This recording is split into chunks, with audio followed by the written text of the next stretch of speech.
The other day I was listening to a podcast and a guy said something that made me think and which I also found to be unreasonable. He said that black men are born violent. I mean, he tried to share statistics, and this wasn't a white man that was talking, it was a black man. So it made me think, and I decided to take my time to respond to that question. When we talk of violence, I think we have to use history because history gives us facts on how we got where we are. Starting in the 16th century, history shows you that Britain used to export the criminals in their countries. They exported these criminals to America, which led to the 1776 American War, where they lost. They exported these criminals to Australia. Australia is a country made of ex-convicts. We have the same case of places like China, where criminals are kicked out of community and sent into very tough environment. And most of them have thrived. Australia has become a beacon as one of those countries that has been created by the undesirables. Now that brings us up here to Africa. If you look at that history, you'll find, because Europe, I'm not going to use Britain, I'm going to use Europe, because they exported their criminals. These criminals came to Africa, or they came to wherever places where they went to. One, because they provided cheap labor. Two, it was much easier for them to export the wealth of the places where they go and overrun. If you look at the criminals that were sent to America, they slaughtered the Red Indians. The criminals that came into Africa, places from Belgium that went into places like Congo, they slaughtered the locals. Now, by doing that, they slaughtered the locals and they took their wealth. And in taking their wealth, they had no need, because they're now wealthy, they can outsource their violence by using their money to finance things like police. Now, police are the new criminals that are used by these people if you look at the way things are happening all over the world. So to answer this man's question, when it comes to Africa, it does not mean that Africans are more violent than white people. It's just because of circumstances.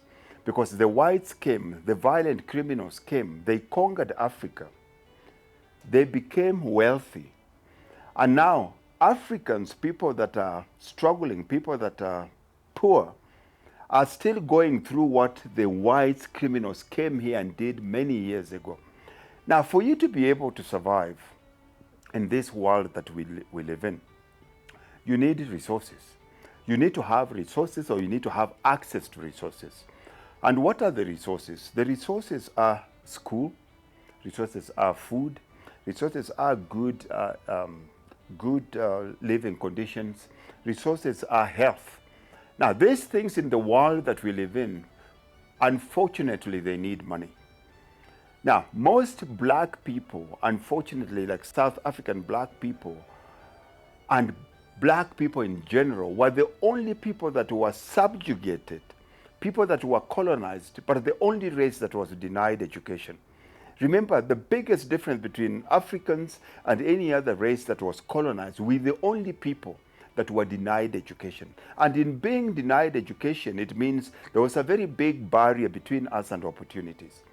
Now, for you to become the best version of yourself, now we've all been created in the image and after the likeness of God. The Bible says, and God says, let's create man. It never says, let's create a white man. It never says, let's create a black man. It never says, let's create a king. It never says, let's create a president. All of these things are creations of man. And what makes the difference between the man, that boy that sleeps on the tough, wet floor in Alex, and the man that lives in the penthouse in Santon, is the access to opportunities. This one has had access to opportunities over a very long period of time. And in having that, it makes it easier for them to have a bigger life. Now, if you take a boy in Alex that He's been sold the idea of what success is. He watches television every day. He is on social media and it tells him that success means you have to wear Nike. It says you have to have an Apple phone.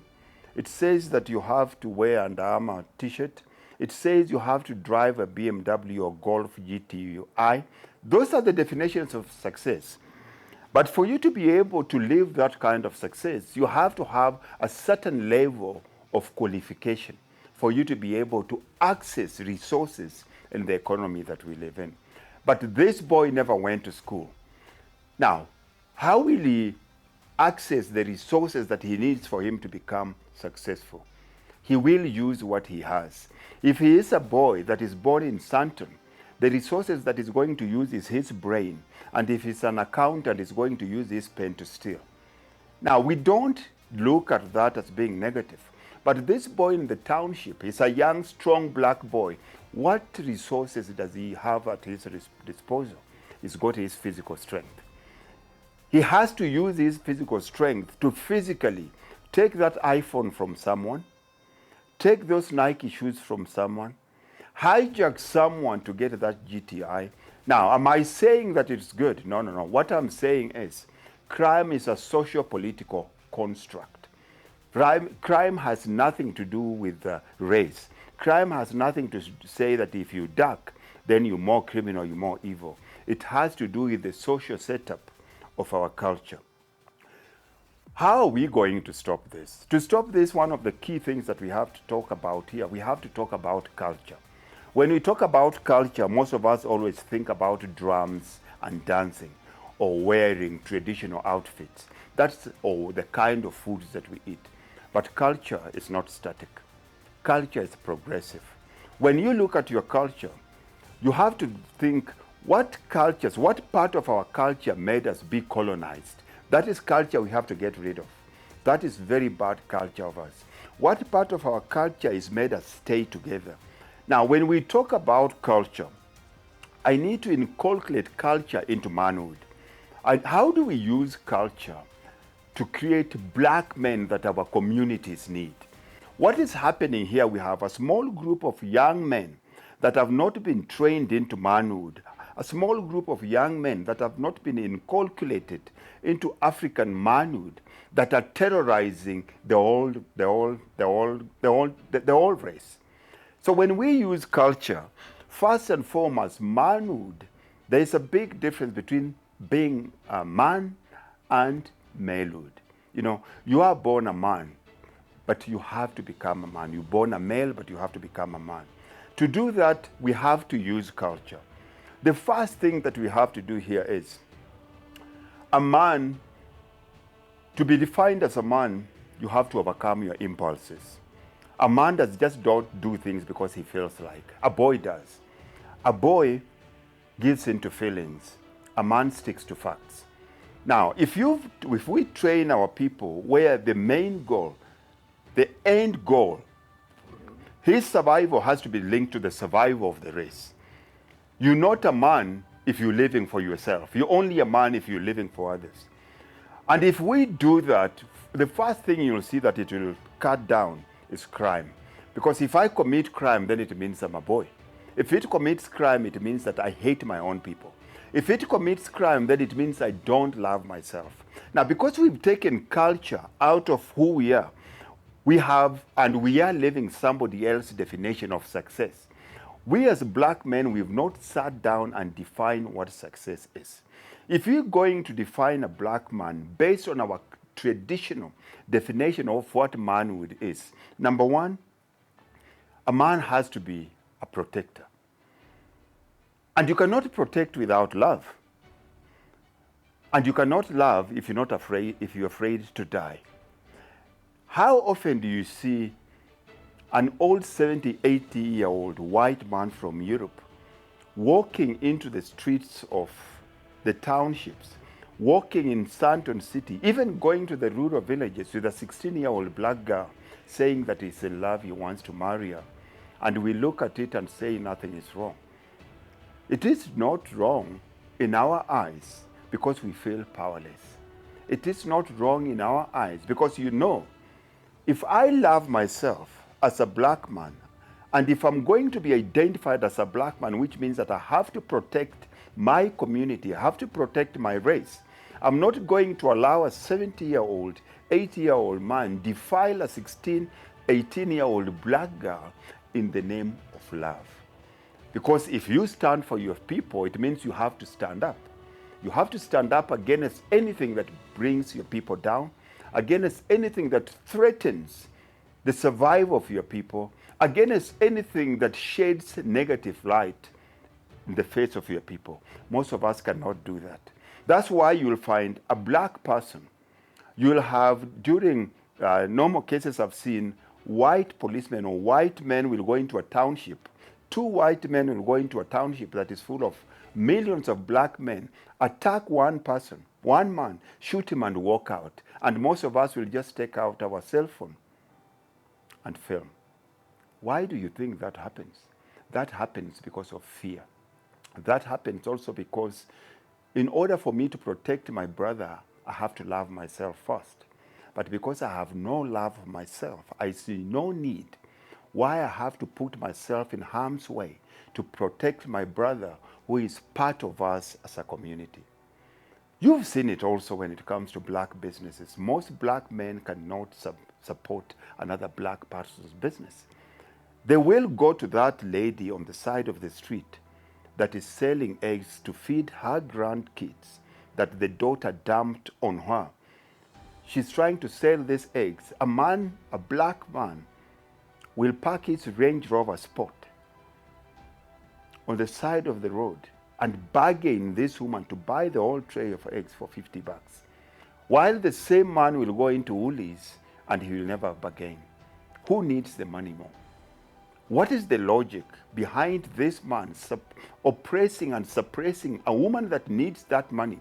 But because of desperation, she hasn't been able to sell those eggs for 3 days. She gives in. And then you come home and you say, I got a bargain. That can't be a bargain. There is something culturally wrong with the way we do things. We cannot change by hating white people. We can only change by redefining who we are. We have to identify who we are. And culture is one of the most important things that will do that. Education. We cannot change our fate by taking our children and dumping them into private white schools. A poor black child that does not understand himself, that is stuck in Santon, living in a white neighborhood where he doesn't hear anybody talking his language. He has no black friends. He has no black name. He can't remember last time he saw anybody that looks like him.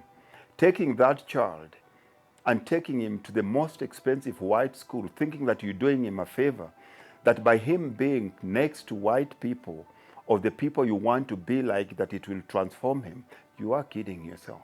Because all you're doing, you're psychologically abusing this child. This child lives in two worlds that he does not even know how to survive. It is not where you take your child that determines the kind of education he gets. It is the state of the child emotionally and psychologically that determines what the child gets out. And if the child goes to school with the sole intention of working hard, getting good grades so that he can get a good job in a white company, and he's sitting next to a white boy that is working hard with the sole intention of employing the black boy, they have access to the same teacher, the same education system, but they're not getting the same thing. So we have to change ourselves in order for others to change. We cannot change our lives by forcing others to change, neither can we change our lives by moving closer to the other people. Change starts with us. Share your comments and God bless you.